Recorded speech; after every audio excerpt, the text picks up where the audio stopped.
యాదాద్రి భువనగిరి జిల్లాలో చౌటుప్పల్ మున్సిపాలిటీ కార్యాలయంలో చౌటుప్పల్ అభివృద్ధిపై వివిధ శాఖల అధికారులు కౌన్సిలర్లతో మునుగోడు శాసనసభ్యులు కోమటిరెడ్డి రాజగోపాల్ రెడ్డి సమీక్ష సమావేశం నిర్వహించారు.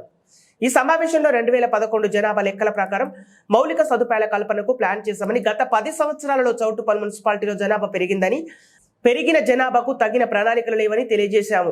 పెరిగిన జనాభాకు తగ్గట్టుగా ప్రణాళికలు చేయాలని అధికారులకు సూచించారు. అనంతరం ఎమ్మెల్యే రాజగోపాల్ రెడ్డి మాట్లాడుతూ, వర్షం ఎక్కువగా వస్తే డ్రైన్ వాటర్ వర్షం నీరు ఏకమై పట్టణం జలమయమవుతుందని, గత పాలకుల కాలంలో ప్లానింగ్ సరిగా లేదని, మిషన్ భగీరథ ఫైలైన్ కట్టింది ఇక్కడే మంచినీళ్లు రావట్లేదని, వాళ్ళు చేసిన తప్పులు ఒక్కొక్కటిగా బయటపడుతున్నాయని, ఇక్కడ ఫార్మా ఇండస్ట్రీలతో ఆరోగ్యం పాడవుతుందని, వాళ్ళు ఇచ్చే డబ్బులకు రాజకీయ నాయకులు ఆశపడదని చెప్పారు.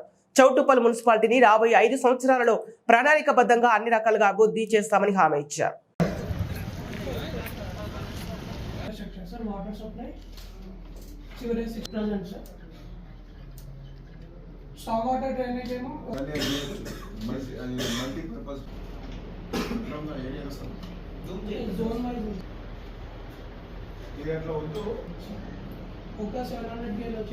into other than national highways మీరు వదిలిపెట్టదని మన చేతులు లేదు కాబట్టి total creation of total network electrical and drainage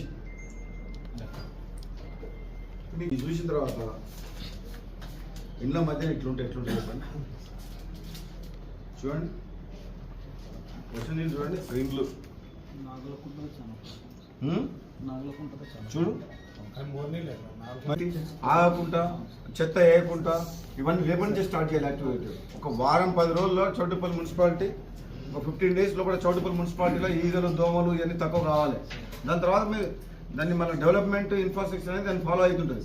అప్పటిదాకానైతే ఇమీడియట్గా ప్రజలకు కోతులు కుక్కలు డ్రైనేజ్ వాటరు ఆవులు చెత్త చెదారము అవన్నీ ఉండకుండా చేయండి. మీరు వాళ్ళు తాగే నీళ్ళు మంచిగుంటే, వాళ్ళకి దోమలు గరవకుంటే, వాళ్ళకి పొల్యూషన్ ఎయిర్ లేకపోతే, పొల్యూషన్ వాటర్ లేకపోతే, they will live without any disease.